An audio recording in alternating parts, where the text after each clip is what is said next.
Ben, is this a new beginning or perhaps the beginning of the real power struggle? Well, I think it's a bit of both, Michael. It certainly is a new beginning. I mean, if you look at the papers, they're all focusing on one thing. This is El Masri al-Yawm. It says Morsi, the first civilian president of Egypt. And that seems to be the headline in almost all the papers, and that this is truly significant. You have to remember, we're not talking about a change from the Mubarak era or a change from the era of military rule that lasted from 1952 to 2011. We're talking about 7,000 years plus. There never was a civilian elected by the free will of the people. But of course, now that he is president, rather than focusing on the historic significance, many people are just switching gears and looking, what is he going to be facing?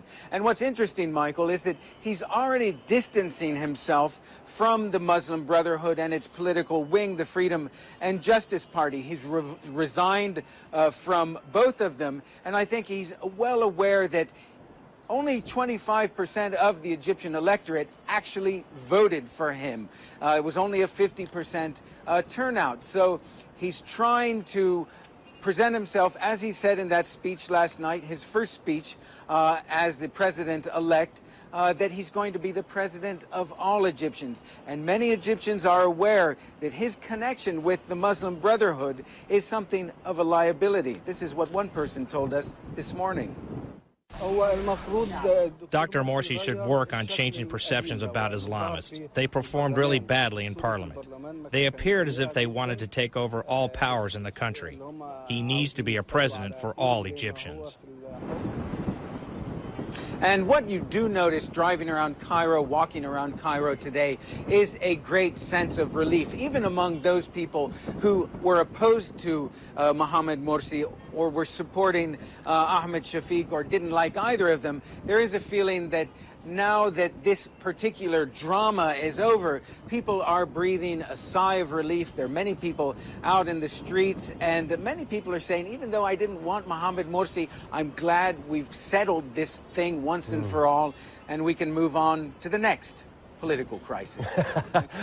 There is always going to be one, isn't there, Ben, as you'd know. Now, Morsi, of course, making those very, let's call them inclusive reassurances to the people. But you know, there are powerful elements within the Muslim Brotherhood who are far more hardline than he. Is there likely to be a tussle in the Brotherhood about where policy goes, particularly related to the Islamist arena? Well, within the Brotherhood, obviously, you have a range of opinions from the liberal to the hard-line. Dr. Morsi, in fact, is from the hard-liners.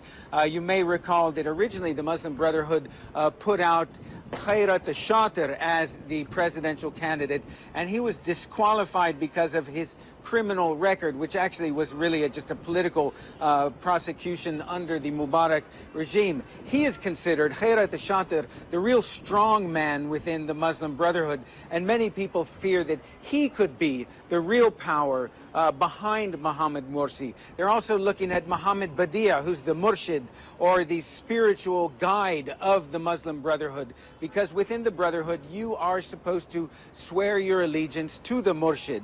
And what's interesting, the papers are saying that Mohamed Badia has pledged his loyalty or his oath of loyalty to Mohamed Morsi. So the Brotherhood itself is trying to create the impression that Mohamed Morsi, even though he comes from the Brotherhood and he was a member of the Freedom and Justice Party, is independent of them. But that's a suspicion. The suspicion that he's actually still very loyal to the Brotherhood is one that will be very difficult for him to overcome among many, many skeptical Egyptians.